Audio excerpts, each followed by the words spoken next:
Welcome to the Daily Forkast, January 12th, 2022. I'm Angie Lau, Editor-in-Chief of Forecast News, covering all things blockchain. Well, South Korea's Webtoons have proved no exception to the NFT world's voracious appetite for new releases, with a collection released by internet giant Kakao selling out within minutes. We're going to take a look at that story and a whole lot more coming up. Let's get you up to speed from Asia to the world. Well, let's kick off with some of the top stories coming out of Asia today. First up, with a little over 3 weeks to go until the Beijing Winter Olympics, the race to roll out the e-CNY is heating up, with China Unicom the latest to take the plunge. Now, the company is one of 3 state-owned telecommunications service giants in China. And with over 300 million subscribers who can now pay their bills using the currency, that's a lot of potential for widening use.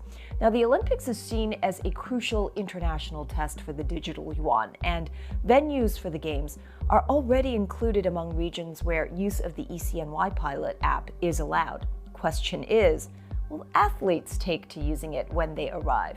No doubt, officials in China hoping for a sprint to a glorious finish, while the rest of the world watches from the sidelines, including us right here at Forecast.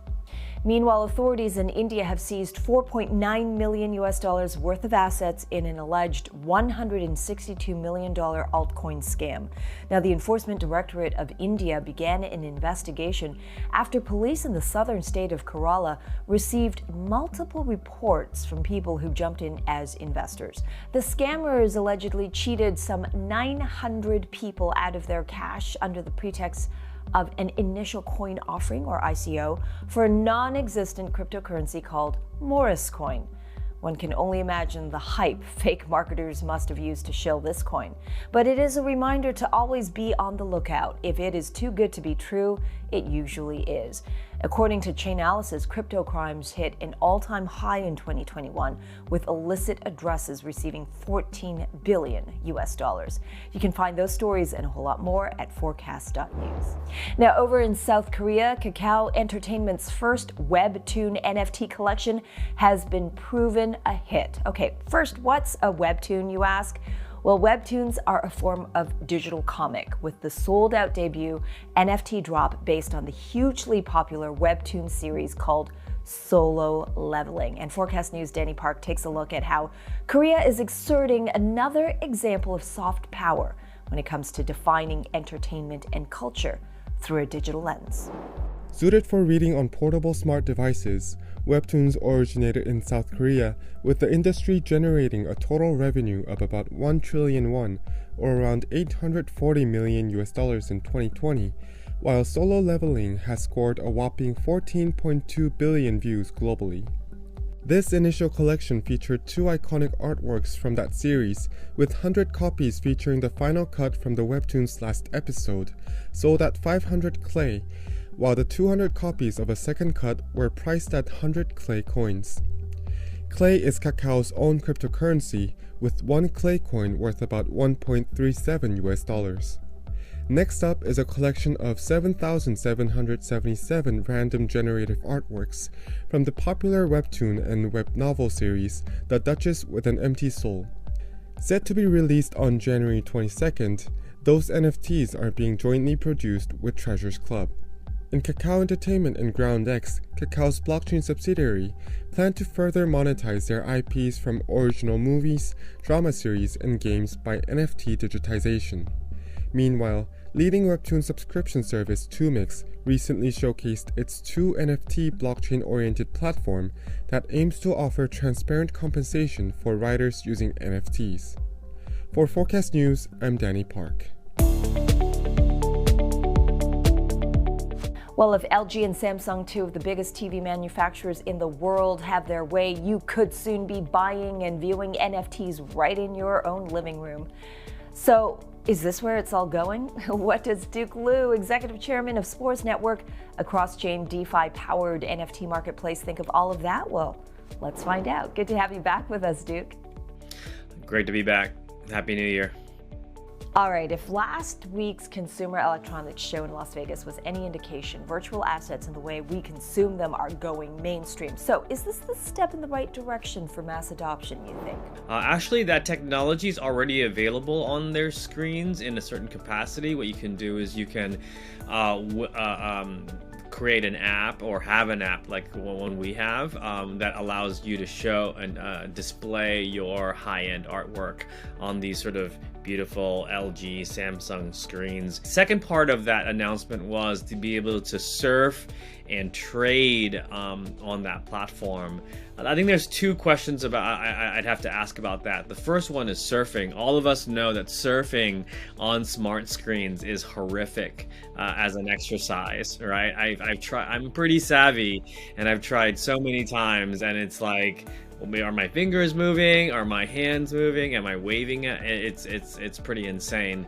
So I don't know if web browsing is going to be ideal. They'd have to create a very specific trading interface. Then they'd have to connect it to your web wallet.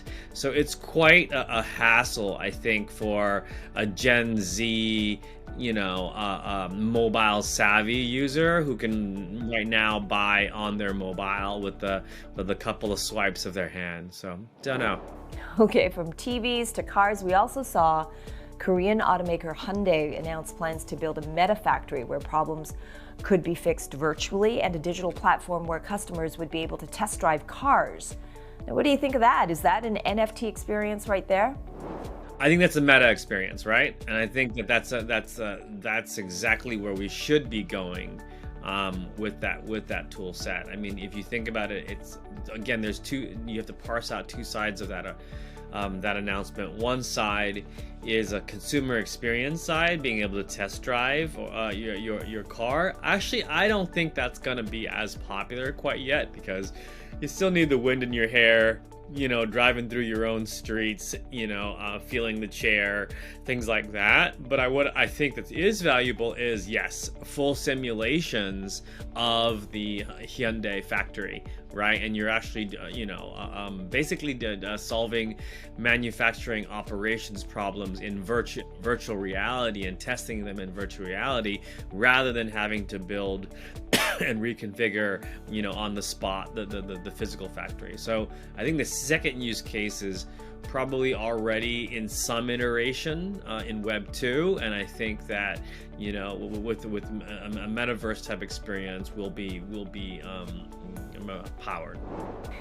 And finally, Korea is definitely among the most prominent locations where we are seeing the real and virtual world meet. Why do you think that is? Once China made its move to make frankly a closed blockchain system, right, which we knew had to happen for China, so it's standard par for course.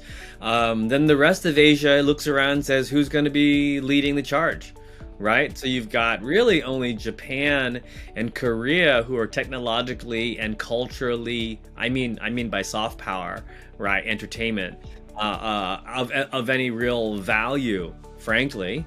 So it's not surprising that that one of those two nations would pick it up, and also not surprising that Korea took the torch because it's already been heavily involved in cryptocurrency for years. Well, let's see who's going to win that race. We are still in the first leg of it. And that, ladies and gentlemen, is Duke Liu, Executive Chairman, Sports Network. Duke, always a pleasure.